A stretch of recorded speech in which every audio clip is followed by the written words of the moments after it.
Akhirnya Pak Suro ini mengecek keluar. Dibukalah pintu. Dan boom! Pak Suro kaget. Di sini ada 6 kuda tanpa kusir. Dan ini andongnya mirip andong kerajaan.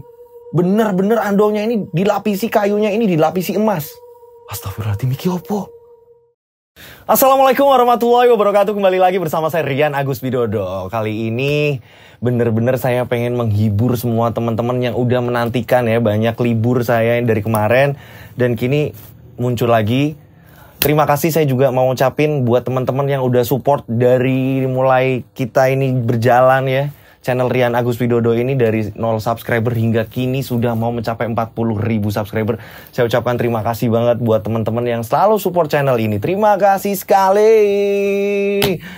Oke, kali ini kemarin tim lihat kayaknya cerita kali ini yang menarik ini ya. Jadi pas di bulan Suro ini ada cerita yang menyangkut tentang bulan Suro. Ada kiriman yang wah kayaknya ini tepat nih kalau dibawain karena pas bulannya Suro. Ini ada judul, Suro Mati Suri di Bulan Suro. Oke, seperti biasa, nama tempat tokoh semuanya disamarkan untuk keamanan bersama. Sebut saja tokoh di sini namanya Pak Suro. Pak Suro ini dia adalah pedagang es keliling. Dan pada suatu hari, Pak Suro ini mengalami kecelakaan. Diserempet oleh mobil.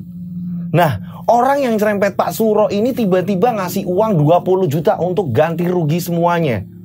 Tapi, di sini Pak Suro ini tidak mau menerima. Dan orang yang telah menserempet Pak Suro meminta agar Pak Suro ini menerima uang 20 juta. Dan mau gak mau ketika saling paksa, Pak Suro menerima uang itu. Ini sebenarnya apa yang terjadi? Dan ketika Pak Suro menerima uang itu, hari itu juga Pak Suro meninggal. Seperti apa kisahnya? Tak perlu lama-lama lagi, kita langsung saja menuju ke ceritanya.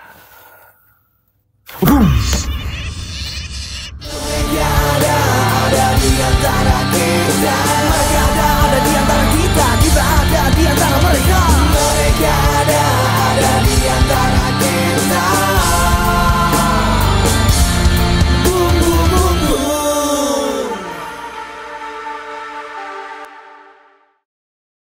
Sebut saja kota kejadian ini ada di Jogja, tahunnya 2003. Seperti yang saya bilang di awal, tokoh di sini namanya kita sebut saja Pak Suro. Pak Suro ini pedagang es keliling. Pak Suro usianya sudah 47 tahun. Dia mempunyai istri dan 2 orang anak. Anak Pak Suro ini masih kecil-kecil. Anak yang pertama kelas 5 SD dan yang anak kedua ini masih kelas 2 SD. Untuk mencukupi kebutuhan sehari-hari, Pak Suro ini dagang es keliling. Mengitari jalan, kadang berhenti di sekolah-sekolah dasar, di SMP. Pak Suro ini selalu berkeliling menjajakan esnya demi mencukupi kebutuhan rumah tangga Pak Suro. Dan satu lagi, Pak Suro ini orangnya ulet, rajin beribadah. Dia orangnya super sabar. Dia nggak pernah telat soal ibadah. Ketika di perjalanan menjajakan esnya, ini ketika mendengar suara azan, Pak Suro langsung bergegas ke masjid. Itulah Pak Suro. Dan Pak Suro selalu mengajarkan ibadah, tata krama, sopan santun. Ini diajarkan semuanya ke anak-anaknya. Istrinya juga sama seperti Pak Suro. Istri Pak Suro ini sama, orangnya penyabar juga. Ketika Pak Suro ini ada masalah, istri Pak Suro ini selalu support. Di sini Pak Suro dan keluarganya ini punya beban. Bebannya apa? Pak Suro ini punya hutang di bank. Yang pertama, kenapa Pak Suro ini utang bank?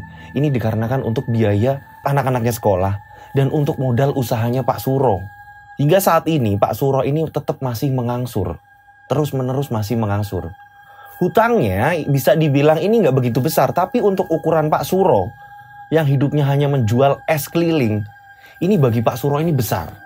Hingga pada suatu hari ketika Pak Suro ini tidak bisa membayar, Pak Suro ini nunggak untuk setoran di bank. Ini pihak bank ini datang ke rumah dan kebetulan Pak Suro ini sedang tidak di rumah. Mau nggak mau yang nemuin pihak bank ini istrinya Pak Suro.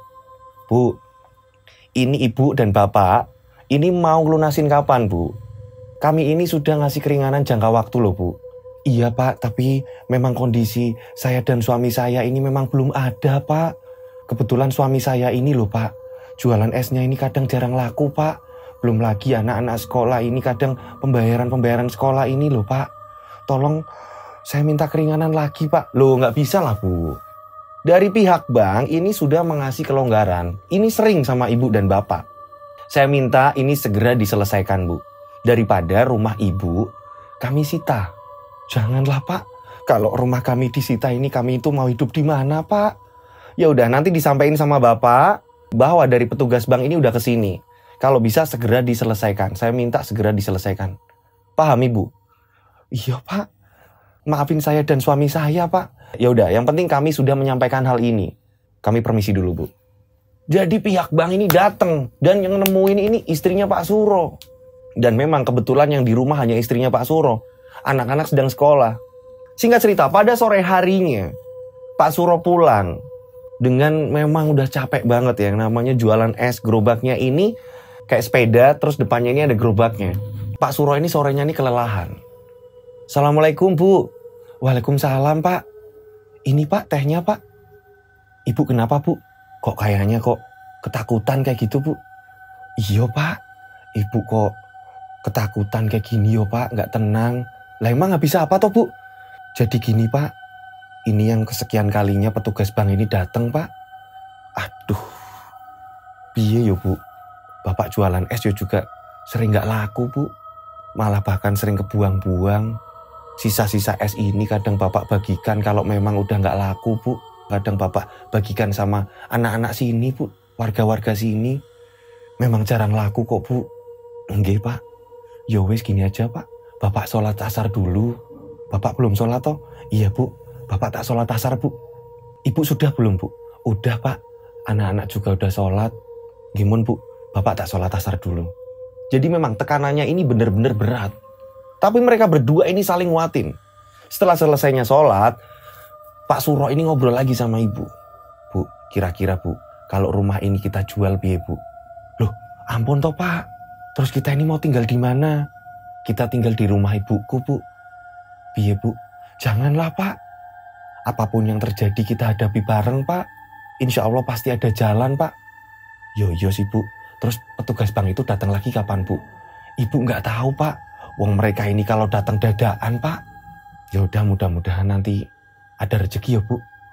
Nggih, Pak. Singkat cerita, 1 minggu kemudian pada malam hari, ini anak-anaknya Pak Suro ini sedang belajar. Dan tak lama kemudian ibunya, istrinya Pak Suro, ini nyuruh anak-anak berhenti belajar. Le, belajarnya disambung nanti. Maam dulu, habis itu belajar lagi, Le. Nggih, Bu. Ngumpullah di meja makan. Memang meja makannya ini super sederhana. Dan lauknya ini sangat-sangat sederhana. Hanya sayur sop dan kerupuk. Disitulah mereka makan bersama. Memang keluarga ini keluarga yang benar-benar kalau bisa dibilang sederhana, tapi penuh cinta ya. Sayangnya mereka ini banyak ujian.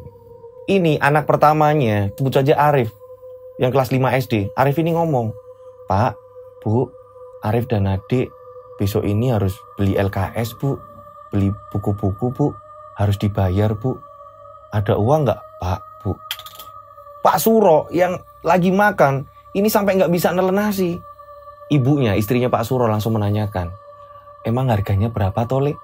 Total semuanya, untuk LKS semuanya, buku-buku dan lain-lain ini sampai 70.000, Bu.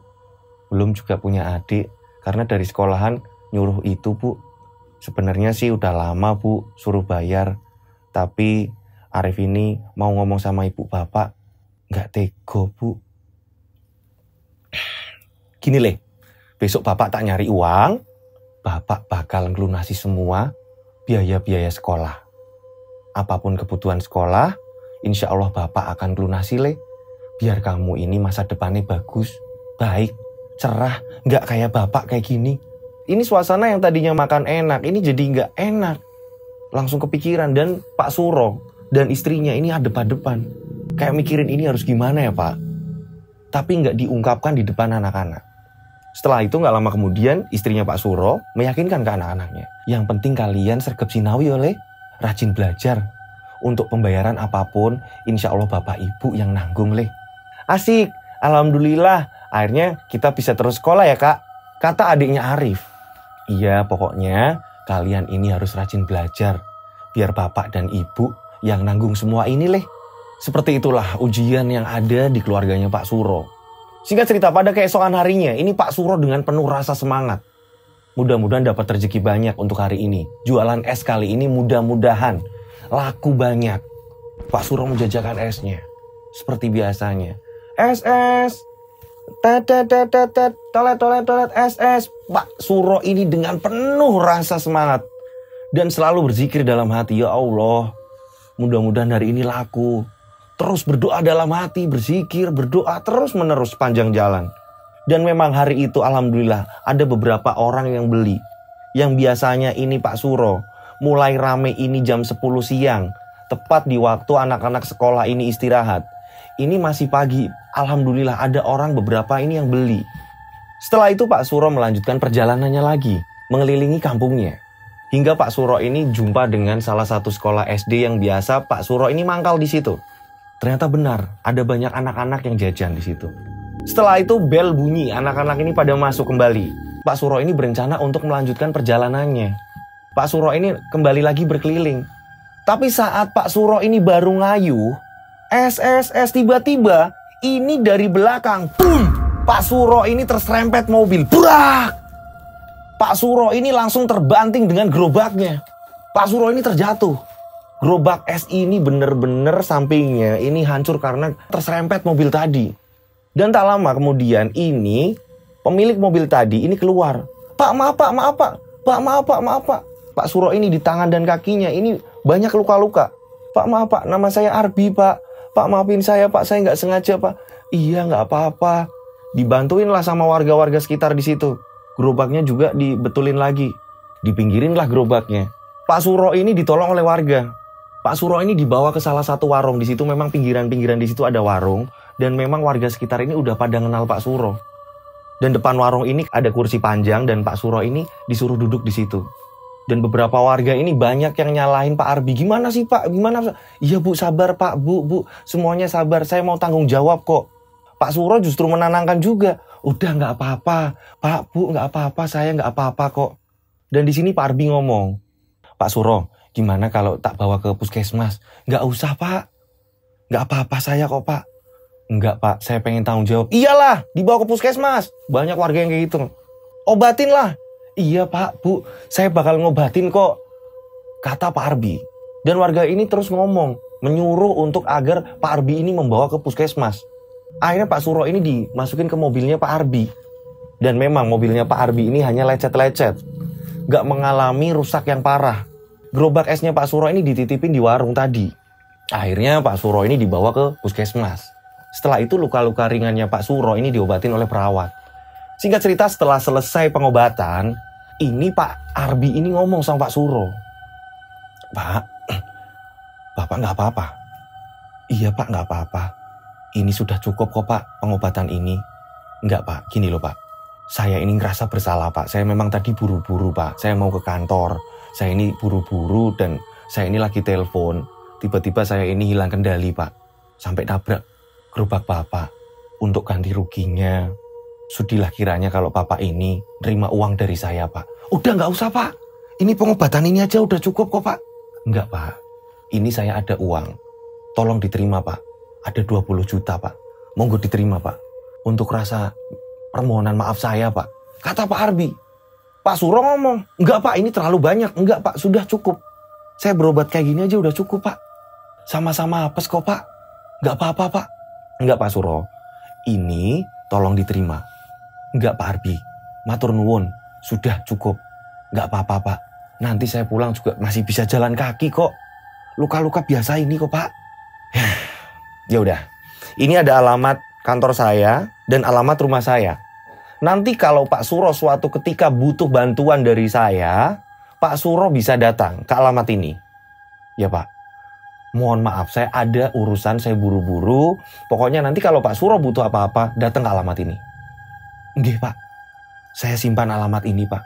Akhirnya Pak Arbi ini ninggalin Pak Suro. Dan gak lama kemudian, Pak Suro pun diperbolehkan untuk pulang. Karena lukanya ini gak begitu parah ya. Hanya memar dan lecet-lecet, goresan-goresan kecil. Tapi memang perih. Singkat cerita, setelah Pak Suro sampai di warung tadi, Pak Suro ngomong sama pemilik warung. Bude, badai mendet gerobak. Loh, udah mendingan toh? Apa gimana? Masih kuat nggak nanti? Nggak apa-apa Bude. Masih kuat kok ini. Dan memang Ini gerobaknya masih bisa dipakai. Cuma memang karena papannya ini hanya menggunakan papan-papan kayu, ini banyak yang pecah. Dan es saat itu yang memang masih layak untuk dijualkan, ini tumpah. Dan herannya, ini gerobaknya Pak Suro. Ini kan ada lacinya, tempat penyimpanan uangnya Pak Suro. Kalau orang ada yang beli, ini ada laci kecil. Ketika Pak Suro ini ngecek laci itu tadi, boom! Uang Pak Suro hilang. Nggak sedikit pun tersisa ada recehan-recehan atau apa. Nggak ada uang. Apes. Ini kemana uang itu? Pak Suryo juga nggak berani nuduh kepada warung atau kepada warga di sekitar. Ya Allah, padahal tadi udah rame kok yo. Memang dari pagi ini udah rame Pak Suro jualan. Kok malah apes kayak gini? Hingga akhirnya Pak Suro memaksakan gerobak ini untuk jalan. Dan memang stang gerobaknya ini agak sedikit susah. Mungkin harus dibetulin. Tapi dipaksain Pak Suryo untuk jalan. Singkat cerita akhirnya Pak Suryo ini sampai rumah. Sesampainya di rumah istrinya ini melihat keadaan kondisinya Pak Suro. Ini langsung nangis. Kenapa toh Pak? Kok bisa kayak gini? Udah Bu, udah. Nanti warga pada denger. Bapak nggak apa-apa kok Bu. Akhirnya Pak Suryo ini turun. Habis itu masuk ke rumah. Bu, udah. Nggak usah nangis. Bapak kenapa toh Pak? Kok bisa ngene? Kok pada babak kayak gini Pak? Pada lecet-lecet Pak kayak gini? Iya Bu, ini ujiannya Bapak, ujian kita. Nggak apa-apa. Yo Pak, bentar Pak, Ibu tak ngambil air minum dulu. Ibunya ini ke belakang ngambil air minum. Ini Pak diminum. Bapak ini sebenarnya kenapa Pak? Akhirnya di situ Pak Suryo cerita bahwa tadi siang ini diserempet mobil. Terus orangnya Pak, ganti rugi nggak Pak? Orangnya memang mau ganti rugi Bu. Tapi kok anehnya Bu, orangnya ini mau ngasih uang 20 juta Bu. Boom! Kan Bapak nggak mau nerima Bu. Lukanya nggak seberapa, masa mau ngasih 20 juta Bu? Lah Bapak nerima nggak Pak? Nggak tak terima Bu. Bapak takut Bu. Makanya Bapak ini hanya mau menerima hanya pengobatan ringan ini Bu. Gitu ya Pak. Lah padahal keluarga kita ini lagi butuh uang loh Pak. Udah Bu, nggak usah, nggak apa-apa.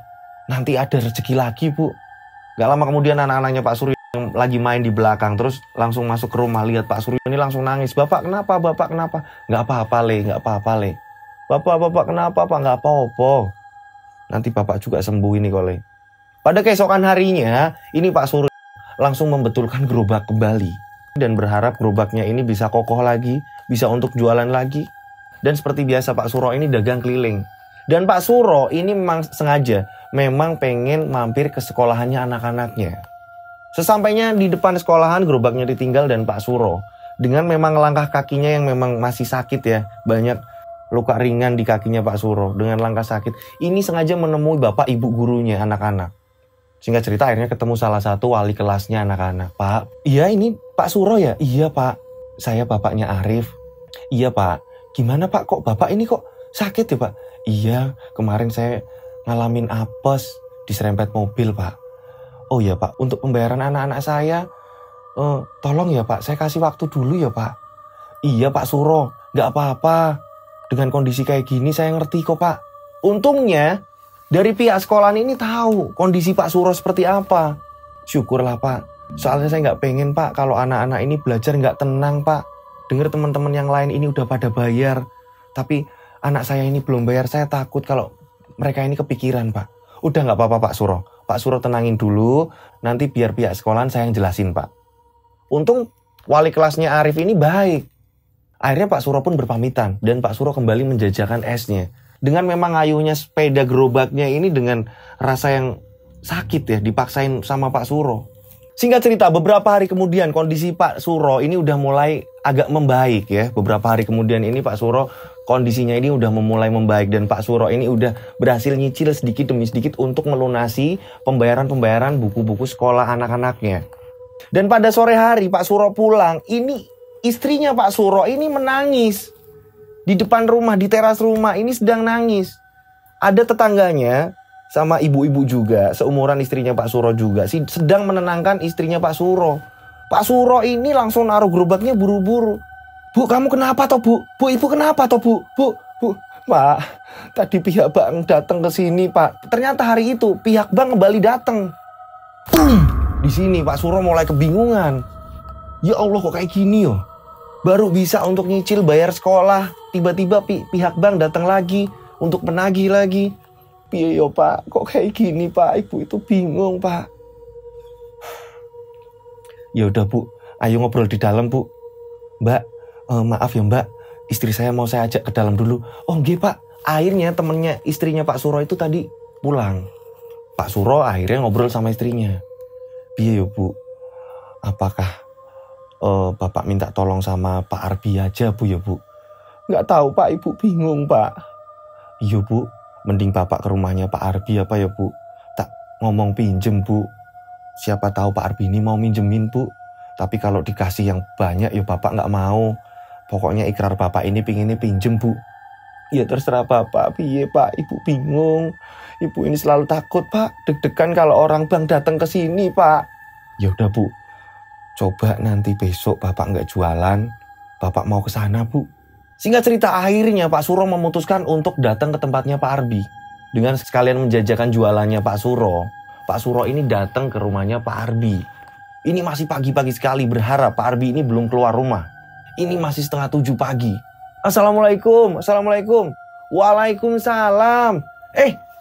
Pak Suro, duduk Pak. Gimana Pak? Memang rumahnya Pak Arbi ini benar-benar megah sekali. Ya Allah, rumahnya kok bagus sekali ya Pak. Bapak ini bisa aja. Gimana Pak Suro? Gini loh Pak, kedatangan saya ini mau minjem uang. Oh gampang, kan dari dulu kan saya sering ngomong. Kalau memang butuh datang ke sini. Bapak mau pinjem, saya ini malah ngasih. Nggak usah pinjem. Enggak Pak. Ikrar saya sama Bapak ini pengen pinjem Pak. Nggak usah. Aduh, gimana ya Pak? Bentar, Bapak tunggu sini. Akhirnya Pak Arbi ini masuk ke dalam. Dan nggak lama kemudian Pak Arbi ini membawa tas. Ini Pak, diterima. Ini ada 25 juta. Monggo dipakai. Pak, tapi saya ikrarnya ini. Nggak usah Pak. Udah. Pak, beneran Pak. Udah, Bapak butuh kan? Pakai. Monggo silakan dipakai. Tapi saya balikinnya gampang. Tenang. Jenengan pakai dulu. Maaf Pak Suro, bukan saya ini nggak mau nemenin Pak Suro. Tapi memang saya buru-buru. Saya harus berangkat. Saya ada urusan di kantor. Ini tinggal Bapak bawa saja. Nggih Pak, matur nuwun Pak. Akhirnya Pak Suro pun mengiyakan. Karena saking dipepet kebutuhan, mau nggak mau menerima uang itu. Dengan jumlah, ini lebih banyak. Yang awalnya hanya 20 juta, ini hari ini Pak Suro ini dikasihnya 25 juta.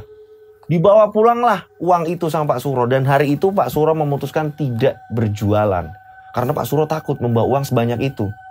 Sesampainya di rumah, ini Pak Suro ngomong sama istrinya. Bu, ini loh Bu uangnya. Ya Allah Pak, kok banyak banget toh Pak? Iya Bu, Bapak seumur-umur aja baru lihat uang sebanyak ini Bu. Iya Pak, kok banyak banget kayak gini Pak? Yang penting kan banknya lunas Bu. Iya Bu, Ibu kok ada perasaan gak enak ya Pak? Sama Bu, jangankan kok Ibu, wong Bapak aja punya perasaan gak enak. Tapi Pak Arbi ini memaksa Bu. Kalau Bapak ini harus bawa uang ini Bu. Gimana ya Bu? Ya udah Bu, Bapak tak sholat duha dulu Bu. Mumpung belum siang banget Bu. Ya udah Pak, Bapak sholat dulu sana. Uangnya Ibu simpen Pak di kamar. Ya Bu, sana disimpan di kamar. Akhirnya Pak Suro ini sholat duha.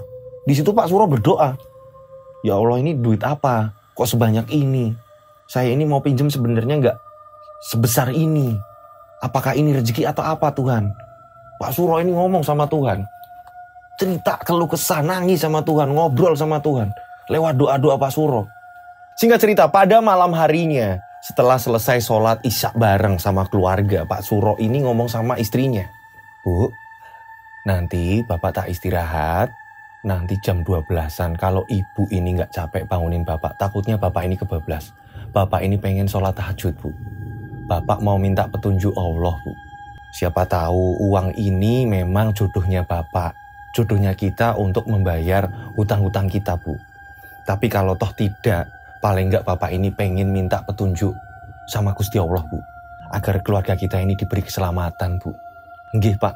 Akhirnya pada malam harinya, ini pukul jam 12, istrinya ini membangunkan Pak Suro. Pak, Bapak, bangun Pak. Katanya mau sholat, Pak. Oh ya Bu, matur nuwun ya Bu. Ya wis, Bapak tak sholat dulu Bu. Memang di rumahnya Pak Suro, ini ada tempat ruangan sholat tersendiri. Oh ya Bu, Ibu naruh uang itu di mana toh Bu? Di lemari Pak. Ya udah, Bapak tak sholat dulu Bu. Iya Pak. Akhirnya Pak Suro ke belakang, ke kamar mandi ngambil air wudhu. Setelah selesai ngambil air wudhu, Pak Suro berdoa dan Pak Suro di sini niat sholat tahajud. Pak Suro ini pengen ada petunjuk dari Allah. Sholatlah Pak Suro di situ. Setelah selesai sholat, Pak Suro ini wirid di situ. Wirid berdoa terus dan tanya sama Allah, apakah ini uang pantas untuk dipakai, tidak berbahaya atau bagaimana efeknya? Tuhan berilah petunjuk agar saya ini tenang, agar saya ini bisa mengelola uang ini. Kalau toh memang uang ini jodoh dengan saya, tidak berdampak buruk dengan saya dan keluarga saya, lindungilah saya agar saya ini bisa bertanggung jawab untuk keluarga saya. Terus Pak Suro ini berdoa terus menerus. Mungkin sekitar 1 jam Pak Suro berdoa, Pak Suro wirid terus ini. Tiba-tiba Pak Suro ini mendengar suara andong, suara dokar. Kalau di tempat saya ini namanya dokar ya. Ini ada di depan rumahnya Pak Suro yang memang suasananya ini dini hari ya. Ini udah hening banget ya. Ini kayak andong suara kuda ini berjalan. Ini kayak berhenti di depan rumahnya Pak Suro. Klak klok klak klok klak klok klak klok klak klok klak. Dan ada suara bel yang dari Kuningan. Ini kayak klenting klenting klenting klenting klenting klenting klenting klenting. Ada suara itu. Sangat jelas terdengar di telinga Pak Suro. Dan seketika itu Pak Suro memberhentikan berdoa. Iki suara apa ya? Kok ono suara jaran? Kok koyo ono suara kuda? Kayak ada suara kuda berhenti. Akhirnya Pak Suro ini mengecek keluar. Dibukalah pintu. Dan boom! Pak Suro kaget. Di sini ada 6 kuda tanpa kusir. Dan ini andongnya mirip andong kerajaan. Bener-bener andongnya ini dilapisi kayunya ini dilapisi emas. Astagfirullahaladzim, iki opo? Ya Allah, iki opo? Di sini Pak Suro ini tetap masih wirid. Dan tangan Pak Suro ini masih menggenggam tasbih. Ya Allah, iki opo? Ya Allah, iki opo? Dan tiba-tiba ini kayak ada kekuatan yang dimana Pak Suro harus menaiki andong itu, dokar itu. Kayak ada yang menggerakkan Pak Suro. Yang di situ memang tanpa kusir, tanpa orang satupun ada di situ. Ini suasananya malam, hening banget. Gak ada orang satupun lewat depan rumahnya Pak Suro. Iki opo? Iki opo? Tapi terus Pak Suro ini berzikir terus, berzikir, wirid terus, berdoa. Pak Suro ini naik andong. Dibawalah Pak Suro sama andong itu. Yang bener-bener depannya ini kudanya ini ada 6. Dan semua kuda itu putih warnanya. Teruslah berjalan. Dan tiba-tiba ini seolah-olah, padahal depan jalanannya Pak Suro ini sebenarnya rame. Udah aspal, tapi tiba-tiba penerangan ini malah lampu-lampu desa ini gak ada sama sekali. Pak Suro ini terus makin gelap dan boom! Tiba-tiba kayak Pak Suro ini dibawa ke alam lain. Yang dimana Pak Suro ini kayak memasukin hutan belantara. Bener-bener hutan belantara, hutan yang lebat. Dan jalanan gelap. Pak Suro di sini terus wirid, berdoa. Pak Suro terus wirid berdoa. Terus menerus Pak Suro wirid minta pertolongan sama Allah sebenarnya apa yang sedang terjadi. Dan tak lama kemudian tibalah setelah hutan ini habis. Ini ada gapura besar sekali. Ini ada gapura besar sekali. Dan di situ mirip dengan gapura-gapura kerajaan. Astagfirullahaladzim, iki opo? Ada banyak penjaga di situ. Dan benar-benar di situ penjaga-penjaganya. Ini mukanya benar-benar seram. Astagfirullahaladzim, iki opo? Dan masuklah Pak Suro melewati gapura tadi. Yang dimana memang di situ gerbangnya besar sekali. Masuklah Pak Suro, gerak. Dan setelah Pak Suro masuk ke dalamnya, boom! Di situ terlihat ada istana yang benar-benar megah, mewah sekali. Dan di situ Pak Suro langsung meneteskan air mata. Kenapa? Boom! Pak Suro melihat banyak orang-orang yang sedang disiksa, dicambuk-cambuk. Banyak di situ anak-anak kecil yang disuruh kerja paksa mengangkut batu-batu besar. Ada seorang kakek-kakek juga yang dipaksa di situ dengan kondisinya udah rentah, dipaksa mengangkut batu tapi kakinya ini diikat dengan rantai. Pak Suro, ya Allah, kok kayak gini keadaannya? Ya Allah. Banyak penyiksaan di situ. Dan yang nyiksa ini rata-rata orangnya ini bertubuh besar, mukanya ini bener-bener seram, taring giginya ini keluar. Semua melihat kedatangan Pak Suro. Pak Suro justru malah menangis. Semua orang yang disiksa dan semua orang-orang yang menyiksa, ini semua mata tertuju oleh kedatangannya Pak Suro. Tak lama, kuda itu berhenti. Pak Suro di situ dilihatkan. Di depan istana, ini banyak orang-orang disiksa. Benar-benar dicambuk-cambuk di situ. Dan banyak orang-orang yang sudah meninggal di situ.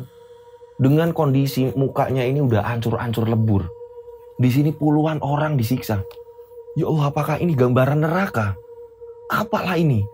Banyak orang yang ditusuk mulutnya memakai tombak ketika orang itu melawan. Banyak penyiksaan yang Pak Suro lihat. Pak Suro di situ meneteskan air mata dan terus berdoa, ya Allah lindungilah saya dan keluarga saya, ya Allah, ya Allah. Terus menerus Pak Suro berdoa. Dan tak lama kemudian tibalah raja dari istana itu turun. Di mana kiri kanannya ini ada pengawal-pengawalnya. Iki ora pas nek dadekno tumbal. Iki ora pas. Wong iki terlalu kuat. Orang ini terlalu kuat. Kembalikan orang ini. Orang ini tidak pas tempatnya, bukan di sini. Tiba-tiba raja itu ngomong seperti itu. Dan ada beberapa perewangan-perewangan yang di situ. Ini ngomong sama raja. Paduka raja, kami sudah membawa ini Paduka. Bagaimana keselanjutannya? Saya manut sama Paduka. Iki ora pas wong iki. Wong iki ora layak diseksa. Wong iki imane kuat. Sendika dawuh Baginda Raja. Saya kembalikan orang ini. Ini rajanya, ini mukanya lebih seram dari pengawal-pengawalnya. Ini bener-bener kayak kalau di pewayangan ini bener-bener kayak tokoh-tokoh pewayangan buto-buto ya. Ini mukanya seram, rambutnya ini bener-bener lebat. Badannya gemuk. Dengan mahkotanya yang berlapis emas. Wong iki tok ke. Wong iki ora pas nih gini. Iki dudu alami deknen. Dan tak lama kemudian, para pengawal itu akhirnya membelokkan kuda tadi. Yang dinaikin oleh Pak Suro. Di sini Pak Suro nangis. Pak Suro ini ngomong, sebelum saya dibawa keluar dari sini, tolong. Jangan siksa saudara-saudara saya di sini. Tolong. Metus kok kene kowe. Metus kok kene kowe. Ora sa melu-melu urusanku. Pak Suro tetap berdoa, terus berdoa. Dan akhirnya Pak Suro ini disuruh keluar. Keluarlah Pak Suro menuju gerbang tadi. Pak Suro di sini teriak kencang, Allahu Akbar. Boom. Ternyata ini Pak Suro sudah dimakamkan. Ini pemakaman belum selesai. Pak Suro mati suri di Wulan Suro karena kejadian ini ada di bulan Suro. Ini semua penggali ketakutan. Pak Suro ini baru ditaruh papan-papan. Ini teriak, Allahu Akbar. Loh, hidup lagi. Spontan. Semua orang-orang yang ada di situ, yang ada di makam ini pada lari berhamburan, ketakutan. Ternyata Pak Suro ini meninggal. Dan meninggalnya ini mati suri. Pak Suro ini bangkit, sudah dikafanin Pak Suro. Semua orang-orang yang takziah ke situ, ini semuanya pada bubar ketakutan. Ini ternyata ini Pak Suro dibawa ke alam lain. Dan di alam aslinya Pak Suro ini dinyatakan meninggal. Perasaan Pak Suro ini hanya baru berapa menit di tempat tadi, yang saya bilang di istana tadi. Tapi ternyata ini sudah keesokan harinya dan Pak Suro ini dimakamkan. Pak Suro bangkit masih mengenakan kain kafan. Pak Suro langsung bangkit. Ya Allah, astagfirullahaladzim, ya Allah. Ya aku neng opo. Semua pada berlarian, berhamburan orang semua lari di situ. Yang nggak lari cuma Pak Kiai yang di situ. Dan istrinya Pak Suro mau lari saking ketakutannya. Ini logikanya, kalau lihat orang meninggal, terus tiba-tiba, kadang kan kita, ya Allah, kok cepet banget Mbah, kok udah langsung pulang atau apa. Tapi kalau tiba-tiba mayat yang di depan kita didoain tiba-tiba langsung bangkit, apa sih refleks kita? Pasti ketakutan kan? Itu sama, semua orang di situ ketakutan. Kecuali Pak Yai. Istrinya dan anak-anaknya ini berhamburan mau lari. Dan tangan istrinya dipegangin sama Pak Yai. Suro mati suri. Jangan takut. Mas. Akhirnya Pak Suro ini dibantu oleh Pak Yai. Bangkit. Pak Suro akhirnya nyuruh istrinya, ngambil sarung Bu. Ibunya ini ngambil sarung. Pulang ini langsung ngambil sarung. Dengan ketakutan campur bingung. Dan tak lama kemudian ibunya datang ngambil sarung. Ditutuplah sarung.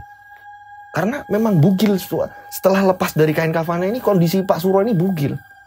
Akhirnya setelah memakai sarung, Makam tadi yang berserakan, Pak Yai nyuruh orang untuk membersihkan lagi, dibetulin lagi. Memang tidak ada jenazah yang dimakamkan di situ. Akhirnya Pak Yai membawa Pak Suro ke rumahnya Pak Suro. Perjalanan menuju rumahnya Pak Suro dari makam, ini banyak orang yang ngintip dari jendela, saking ketakutannya, urip meneh, hidup lagi. Pak Suro hidup lagi, Pak Suro hidup lagi. Geger memang di desa itu geger. Akhirnya di situ setelah sampai rumahnya Pak Suro sudah mengenakan busana. Ini sebenarnya apa yang terjadi, Pak? Pak Suro ini menanyakan ke Pak Yai. Sampean ini meninggal suri, Pak. Semalam ini jenengan ini sudah sholat. Setelah sholat ini jenengan ini tidur. Dan saat istrinya jenengan ini bangunin, ternyata jenengan ini sudah tidak bernyawa. Dan kejadian tadi ini saya anggap ini adalah mati suri. Pak Suro, saya sendiri sebagai seorang kiai belum pernah merasakan seperti panjenengan. Apa yang panjenengan rasakan ketika panjenengan ini kerasain mati suri? Apa yang sebenarnya yang sedang terjadi? Akhirnya Pak Suro menjelaskan semuanya. Saya melihat banyak orang disiksa. Saya melihat banyak orang di situ disuruh membangun istana. Banyak orang disiksa. Ada anak-anak, kakek-kakek, ibu-ibu, semua orang banyak disiksa di situ. Itu berarti semacam kayak tumbal pesugihan, Pak Suro. Banyak orang yang mungkin telah melakukan pesugihan dan tumbalnya itu disuruh seperti itu, disiksa seperti itu. Astagfirullahaladzim, ngono to Pak Yai? Oke.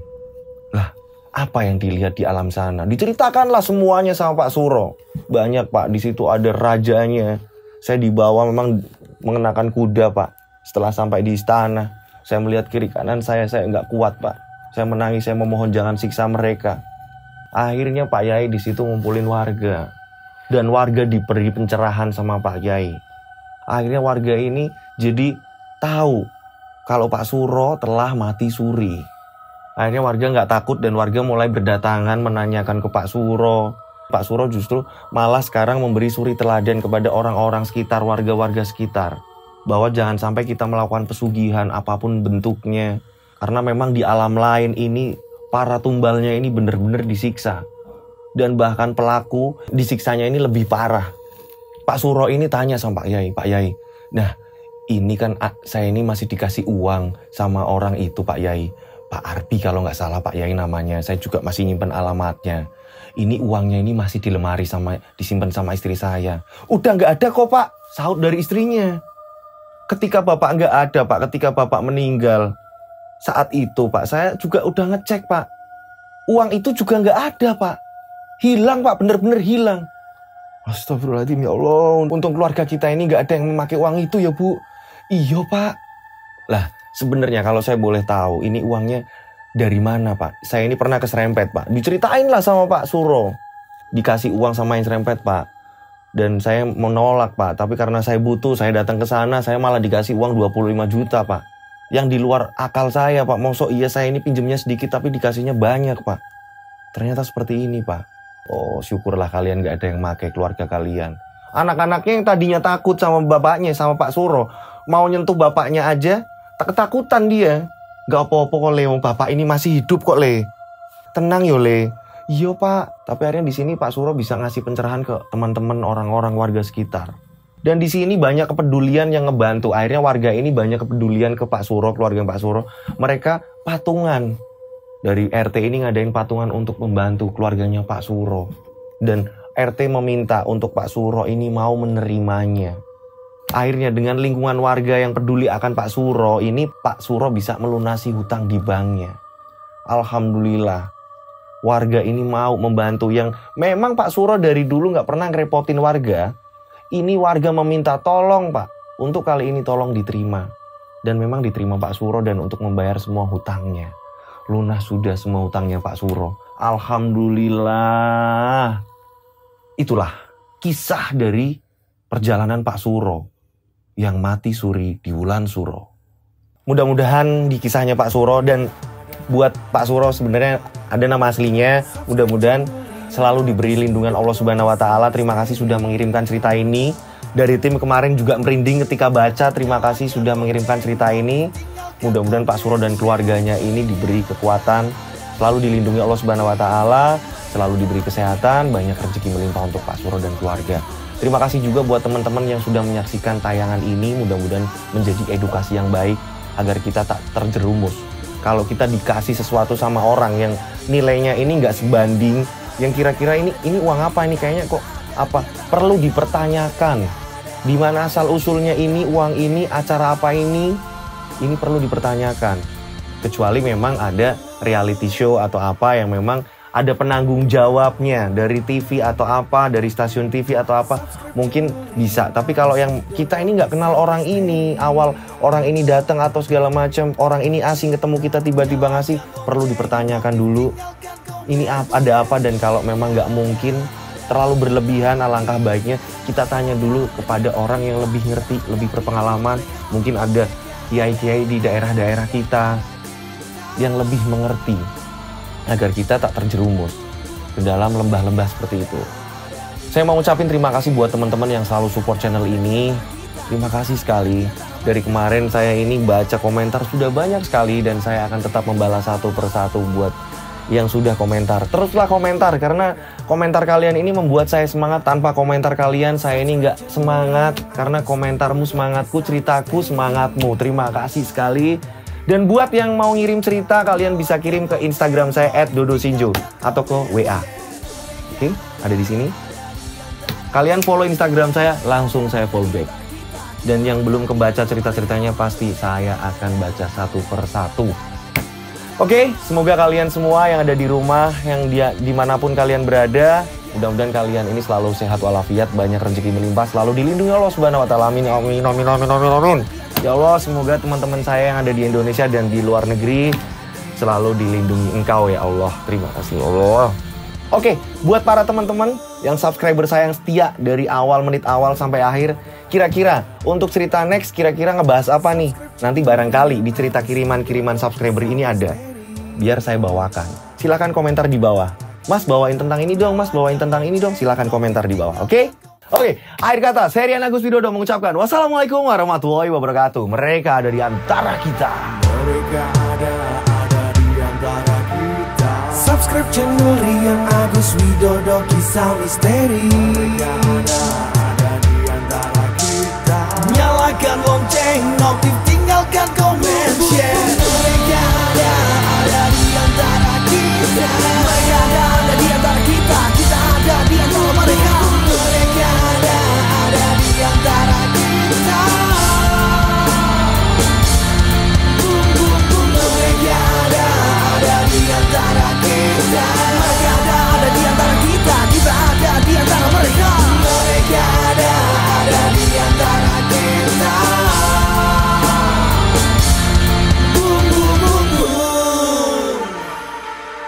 Mereka ada di antara kita. Subscribe channel Rian Agus Widodo, kisah misteri. Mereka ada di antara kita. Nyalakan lonceng, notif, tinggalkan komen, share.